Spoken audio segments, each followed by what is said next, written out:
It never fails. About every other month or so, I'll get dressed and think, "Ooh, I really should lose a little weight to fit into these pants better.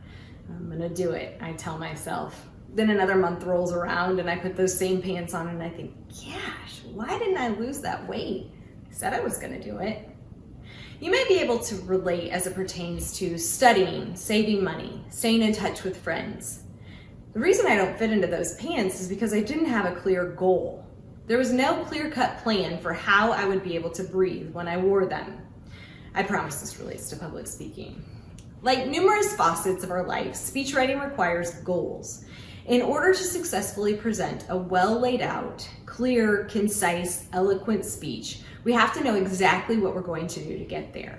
These goals are established at the very beginning of our speech writing process as we determine the general purpose, identify your specific purpose, and write a central idea. There are typically three options for a general purpose. These options are often defined by the context of the speech. Your instructor may want you to inform your audience and not persuade them. An employer, on the other hand, may ask you to persuade a client to hire your firm. It's important to be clear on what the general purpose will be: to inform, to persuade, or entertain. It is certainly possible that through information your audience will be persuaded. However, you will not give them any steps necessary for completing an action or changing a behavior or attitude. While entertaining, your audience may learn something new. However, your intent is to achieve informative speaking, persuasion, or entertainment. Your audience will expect you to adhere to one of these general purposes. The second phase of setting a speech writing goal would be in determining your specific purpose. This is the goal you have for your audience. My audience expects me to inform, and I will have a goal to reach in informing them. There are variations in how this is written, but for the purpose of being clear, concise, and consistent, the verbiage should read, "As a result of my speech, my audience will."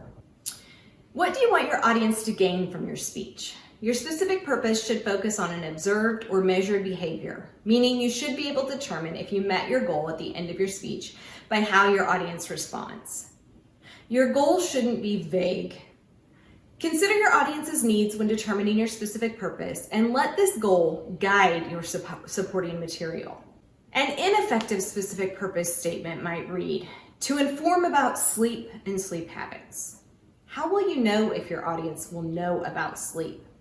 Consider what you really want your audience to gain from your speech. You want them to know about the bad habits that prevent college students from getting good sleep. Instead, you might state, "As a result of my speech, my audience will list 3 poor behaviors that prevent good sleep." That's better. It's measurable, it covers one idea, it meets my audience needs, and can be easily supported. I would include, "As a result of my speech, my audience will," for specificity's sake. If I'm delivering this speech to numerous groups, the type of group will impact my specific purpose. For example, as a result of my speech, my audience of 3rd graders will be able to identify the benefits of good sleep. The speech angle changes because of my audience. This is important to note and thus written in my specific purpose. The final goal-oriented component of the speech writing process will come after you've completed your research. Perhaps I find some really great evidence that discusses poor sleep habits and their 3-fold impact.